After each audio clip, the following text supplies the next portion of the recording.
ஏன்னா எம்ஜிஆர் அவர்கள் கட்சி ஆரம்பிச்சப்போ ஏன் அவர் ஜெயிச்சதுக்கு அப்புறம் கூட சட்டசபையில் கூட ஏதோ ஒரு நடிகர் கட்சி வந்திருக்குதான், ஏதோ ஒரு புதிய கட்சி வந்திருக்குது, புரட்சி தலைவர்னு ஒருத்தர் வந்து இப்படியெல்லாம் கேலியும் கிண்டலுமா.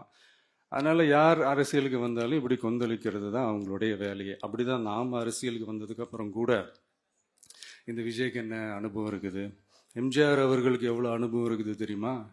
52லேருந்து 72 வரைக்கும் அந்த 20 இயர்ஸ் திமுகவில் இருந்த ஒரு அரசியல் அனுபவம் எவ்வளவு இருக்குது தெரியுமா?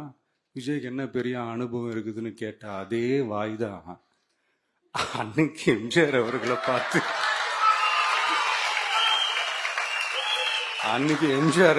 பார்த்து அரசியல் அரிச்சுவடி தெரியாதவர், கவர்ச்சியை மட்டுமே நம்பி இருக்கிறவர், அட்டக்கத்தி, வாய் விளம்பர வள்ளல்,